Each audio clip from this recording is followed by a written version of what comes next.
This is the extraction of a 304 in a cat. So the first thing we do is do a releasing incision at the mesial line angle and do stab incisions around the whole circumference of the tooth. So I extend the incision back almost up to 307 and I include the frenulum. I'm just twisting the scalpel a little bit to lift it. Then I'm using my periosteal elevator at the corner to gently pry it off the bone. It comes off pretty easily. If your periosteal elevator is very sharp, then it's much easier.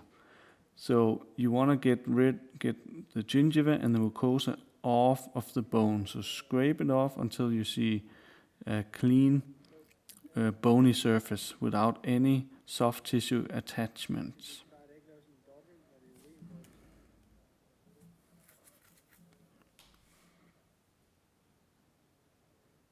Like that. So I'm using a cross-cut tapered fissure burr. This is a root tip burr. To gently remove the buccal bone. I'm doing sweeping motions I'm starting at the neck area of the tooth to basically start to identify the root and the direction of the root. I know I'm pretty close to the root now because we see a little bit of vessels on top of the root bleeding. That's the periodontal ligament. So I'm just removing all the bone, all the white stuff that is overlying this root needs to come off. And while I do this, I'm creating some grooves, mesial and distal, so to make room for my luxator. So make sure you get all of this off so you have a nice clean surface of the root.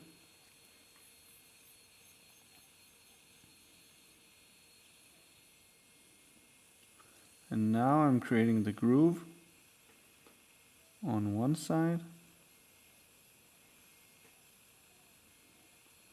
and on the other side I'll create one here, and this is a huge help for getting this tooth out, because now there's only one side really where there's lots of bone still, and that's the lingual side. So this is where I start with my luxator. You need a very sharp luxator to be able to cut into periodontal ligament space on the lingual side of this tooth. Just wiggle it while you put some pressure, apical pressure, and gently try to twist and see if the tooth moves. And if the tooth moves a little bit when you twist, you are in the correct position and you can continue to twist a little bit.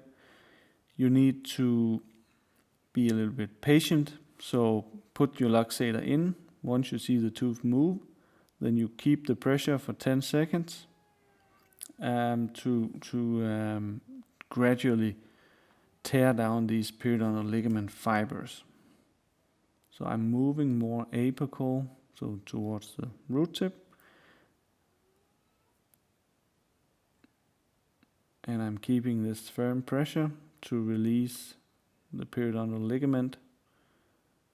So this is pretty much the position. All I do with these cat teeth is I try to luxate on the lingual side.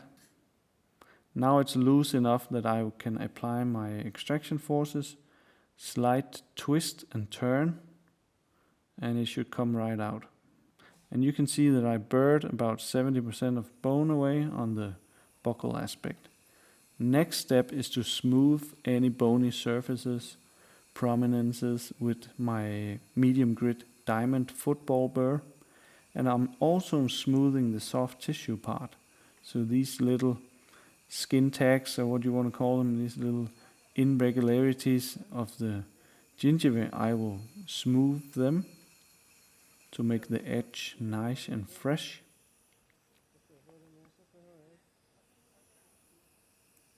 So a very important thing is to release the lingual side also. It's very important because then you need it to suture.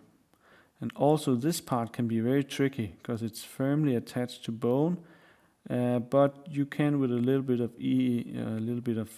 ease, you can release it a little bit. So I'm going back with my diamond football burr to take the bone level down just a bit, so I have this nice little edge, and I'm undermining and taking a little bit of bone away on the mesial aspect too. So here I'm checking the tension, and there's too much tension. So a flap should lay pretty much across the defect and not pull back like this. So to release it, you find the spot you lift up the flap, very important to lift it up and go in this triangle right here to try to separate the periosteum on the inside with the mucosa on the outside. And you need a sharp scissor for this. And you can see now I have two layers, one inner layer, and it's safe for me to cut it. And I'm extending this incision.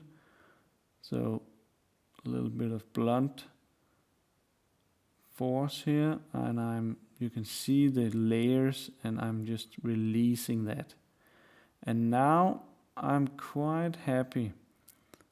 It could be a little bit better, but this is acceptable. This should be enough to avoid dehiscence.